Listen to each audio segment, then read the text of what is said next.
Colin, you were a drummer originally. How did you gravitate toward electronic music? I think probably in about the mid 90s or so.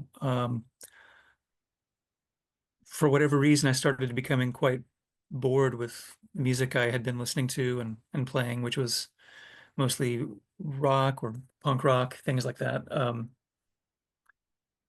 not really sure why, perhaps because of my brother's interest in electronic music. I was listening over his shoulder, if you will. And that just began to appeal to me so much more. So probably in the early and then on into the mid 90s is when I was really listening to a whole lot of electronic music, a lot of what labels like Mowax and Warp Records, Ninja Tune, labels like that were putting out, and it came to be much more interesting to me. And as I pursued that, it just took me further and further into more unusual types of work, and then that eventually just led to being strictly interested in experimental music for a long time. So that's pretty much the short answer, I guess. In other words, I don't really know. I think I just, yeah, just was feeling a little bit unfulfilled, perhaps, in what I had been involved with.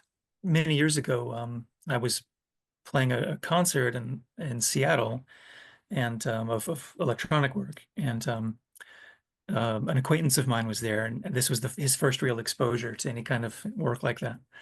And he asked me, why do you make this kind of music? What interests you about it? And I think I said at that time, and maybe off the cuff, but the more I think about it, the more I think maybe I was onto something. Um, was that a lot of other kinds of music that I do enjoy, such as rock music or jazz. I listen to so much of the older, more pioneering stuff, and get fulfillment from that. But as time goes by, I find a little bit less interesting in those genres. There are still good things, but I don't think there is anywhere near as much, almost like it was perfected in a sense, um, many, many years ago. I don't find that to be true for experimental music. I find that it's a very broad term, of course, so there's a lot to be explored, and I don't think you can look back at certainly not in the 70s, 80s, 90s and say that experimental music was perfected in those years. Of course, there were great things, but I think arguably there's more great things have come since. So I think there's an opportunity to keep it fresh. It is, I think you can argue, very much the music of our time. There is something um, uniquely current about electronic music today. Does that Yes, make sense to you? certainly. Yeah. No, I totally agree. And I mean, it's so obvious it hardly needs to be said, but you listen to somebody like, Beyonce or like modern hip hop, even somebody fairly mainstream like Kendrick Lamar or somebody like that. And the techniques that you hear in their work now would have been utterly mind-blowing, in the 90s. And so, experimental music certainly is the music of our time. It's being integrated into other genres all the time. And that's fascinating. I think that's one of the things that keeps me interested, that there are new ways um, to use these techniques and these ideas. Were there artists in particular that you were interested in as you made that transition in the early 90s? Yeah, for sure. I think one of the first kind of subgenres. I mean, I liked trip hop and then drum and bass and all the things that were happening in that time. But I really was kind of fascinated by some of the original Plunderphonics works, which of course goes to John Oswald, and then which is late 80s, I suppose. And then specifically is people like Stockhausen and Walkman and the Tape Beatles and Barbed and some of these other artists, people like us, who were making work that was in some ways little, kind of silly, but very creative and just I think it stems from my interest in hip hop too, that this idea of sampling and just making audio collage. But something that was not really academic. It was not musique concrète. It was very listenable and short pieces. That appealed to me a great deal. I've talked in the past about in other interviews, I guess, with I've talked about my love of, you know, hip hop in the 80s. Pump Up the Volume by Mars was one of my huge touchstones, and it's still, you know, one of my favorites. But this idea that you could make a big hit on the radio worldwide, that not that that's been my goal, but the fact that you could make this music that really spoke to huge numbers of people, that was all just cut and paste, or pretty much all cut and paste. You know, artists like Cold Cut and Steinsky and Double D. I mean, so many of these people that were just really taking sampling to its logical conclusion at that time anyway, with the technology that was available. What was amazing to me about Oswald was we were still having the debates about sampling and copyright and so forth Yeah. when along came Plunderphonics and oh my goodness, right? Like there wasn't really a gap between that conversation and the industry trying to figure out what to make of sampling and Oswald pushing it to its very extreme. Yeah, that's right. Yeah, it's a bit world of difference between, you know, say the Beastie Boys, Paul's Boutique, and the First Day Lost Soul album, you know, that were getting a lot of attention for being kind of sampling pioneers. And then very almost immediately in the same time period, in fact, you know, Plunderphonics comes out. And it's just mind-boggling what he was able to do, particularly with so little. You know, technology was very primitive back, you know, in those days. Electronic music uh, tools were so limited, and it's incredible what he did. This is all very relevant to your work currently because you use found sounds, repurposed sounds. Tell us a little bit about that process. Now, how you got to making music that way. I think I was always drawn, as you know, as I've been saying about this, you know, sampling type stuff, but I never wanted to make, you know, hip hop necessarily or dance music or anything like that. And yet I did want to have make palatable music that was, you know, not necessarily academic. I felt like experimental music is such a limited audience as it is that to be focused on truly academic stuff, you know, in my mind, further whittles down your audience, you know, and I just wanted to make something that I thought people could potentially listen to in bigger numbers, you know, hundreds as opposed to dozens. And um,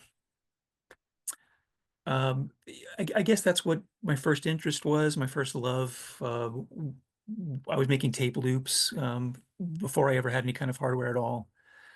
So I just wanted to utilize that in some way and get better at it. And I'm still in that mindset today, although my techniques are much improved from when I first started. My tools are much improved. And I think my sensibility is much developed, much more. So yeah, it still interests me for some reason. I think the collage is still my favorite art form. What attracts you to a recording or a sound source? How do you select? That's a tough to answer. I think it depends on the project. Sometimes I will think about a project specifically from what am I going to choose to work with and then go from there. And oftentimes that helps me because I find that having self-imposed, usually constraints, is valuable. It's there's I've got a big record collection. You can see a bunch of CDs behind me, a whole lot more records in here too. So it's kind of like the sky's the limit. If I can narrow that down in some way before I get started, it definitely helps me. Do you buy records specifically for the purpose of repurposing them? Not really. I don't. When I first was getting started, I kind of did. I really wanted to try to uh, select sounds in the ways that I thought maybe those old producers from the 90s would have done, you know, specifically hip hop, maybe folks like Pete Rock or Ali Shaheed Muhammad or, you know, DJ Premier. So I think that was my goal at one time rather, but eventually I thought it would make a little more sense to pull from the things that were already here, the things that were more reflection of my personality and my tastes. And so that's where I am today. I like to, you know, flip through and see what catches my eye, and I've got a lot of jazz records, so I like to listen to, you know, a stack at a time and see what what jumps out at me for possible fuel, for new works. How much can you tell us about what's underneath the new record, Moments, Moments Lost, which is just absolutely gorgeous? Thank you very much. I In the press release we wrote, it just talks about vintage soundtrack LPs, and that's what that really comes down to. I've got a lot of soundtracks too, so I was trying to again limit myself. And so the first thing I thought was I'm only going to use vinyl records, I'm only going to use original pressings, or at least vintage pressings. So no reissues you could go pick up today at the store. Um, so that did whittle it down a bit for me. And I was looking for things that had kind of a pastoral quality. I really wanted to make something that was a little more traditionally beautiful if I could. And we used a lot of strings, kind of small orchestra type samples. So yeah, I was really looking for beautiful sounds, if you will, and not so much anything jarring or too crunchy or anything else. So I was trying to keep it relatively streamlined. Hmm. And I find a lot of your work is along those lines. There is a kind of uh, beauty, for lack of a better term, in your work that you achieve consistently. It may not be what everyone perceives as beautiful, but it's certainly presented in a way that I perceive to that to be its intention, that it is intended to soothe, it is intended to feel great to listen to. Does that resonate with you? Yeah, it does. I think soothe might be a little more than I'm prepared to align myself with, but soothing sounds. But as far as beautiful sounds, definitely. And I appreciate that you mentioned that it's maybe not what everybody would consider beautiful, because that's a part of it too. I do want this to be uniquely me as much as I can, and I do look for subtle shifts in tones and frequencies, and that's the kind of thing that just awakens my ear when I listen to it. So I think perhaps if I've got a particular style, maybe that's part of it, is kind of some subtlety, things that I find to be beautiful that aren't necessarily overwhelming. They're not big flourishes of gorgeous string work. It's I want to be a little more subtle than that. I think part of its beauty, though, is its relevance. It is very much a reflection of the time that we live in. And I wonder if that's intentional or something that just kind of happens.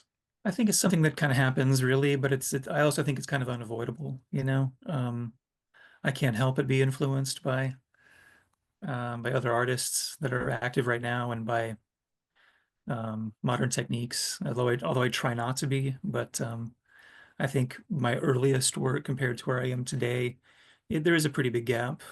Maybe not for someone who's not immersed in this kind of music, but for me, when I listen back to my old stuff, it sounds so different and so much simpler. And that's something that I've really leaned into in recent years is a lot more complexity, a lot more layering, a lot more depth, I think. So, and that is again down to modern techniques. I mean, that stuff could have been accomplished back in the day, but I didn't have the material, the gear to do a whole lot of it. So, for better or for worse, I've tried to stay current. Let's talk about Elevator Bath, the label that you run, and the creative vision you apply to your own work versus the label. Are they the same? Yes and no. I think in many respects they are the same, but I really try to be largely hands off. I mostly want to work with artists, people with whom I feel a kind of kinship.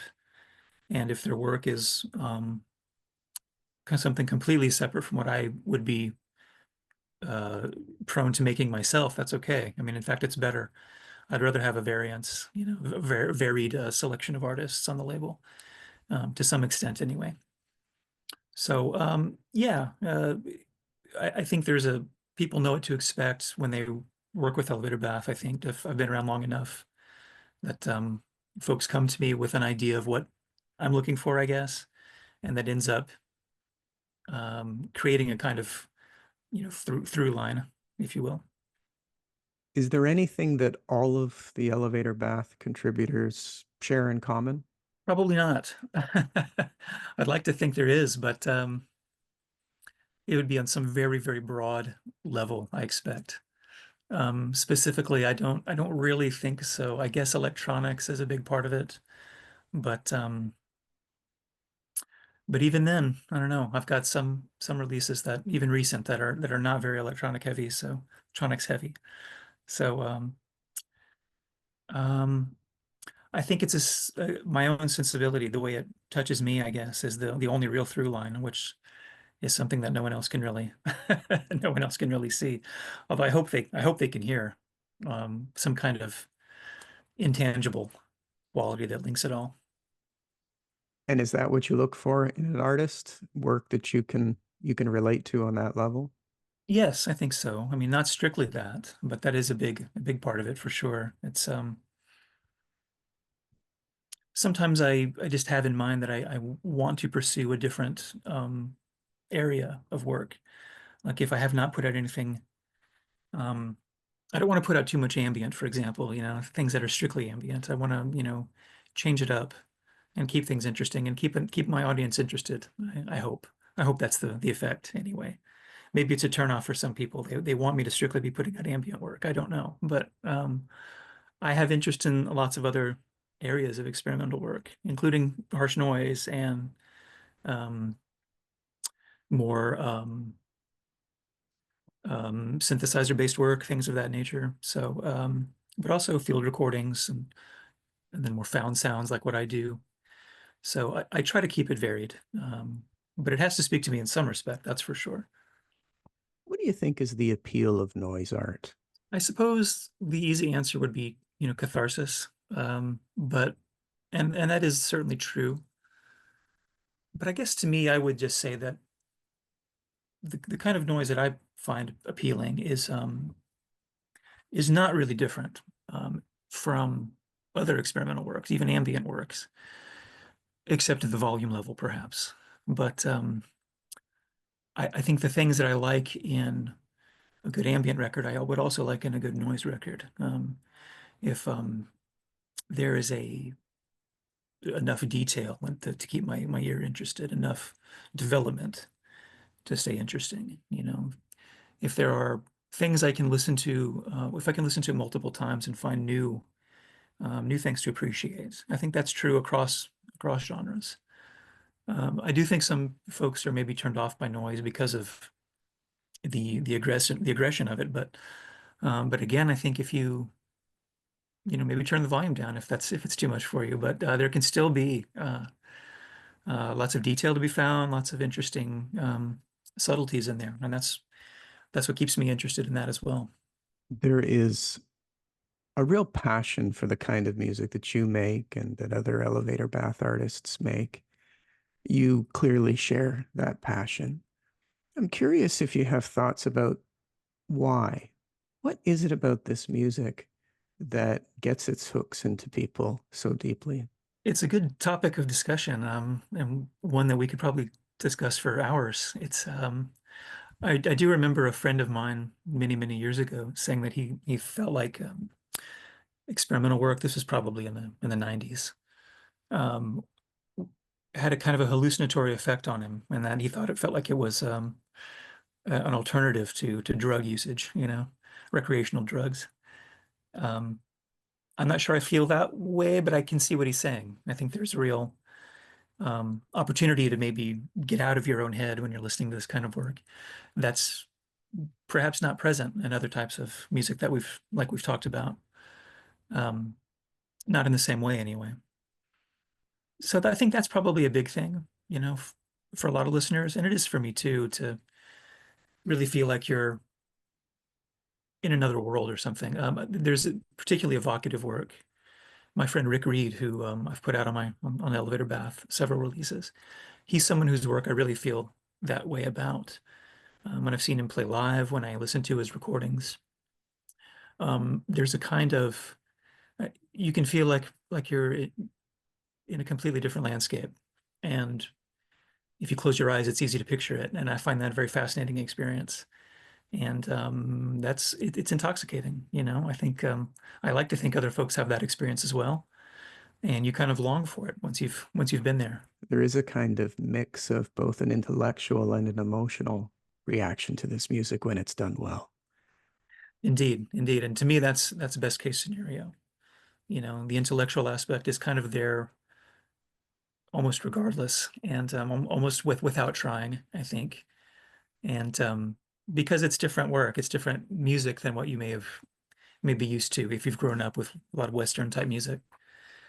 Um, but yes, the emotional part of it is, I think, something that there's no shame in it. I think maybe some experimental folks don't want to uh, embrace a kind of sentimentality, what they see as a sentimentality. But I do think there is something to be said for it, of course, and something that listeners long for, and including myself. So yeah, the best case scenario, as far as I'm concerned, is yeah, intellectually engaging, interesting work that also has a kind of emotional heft.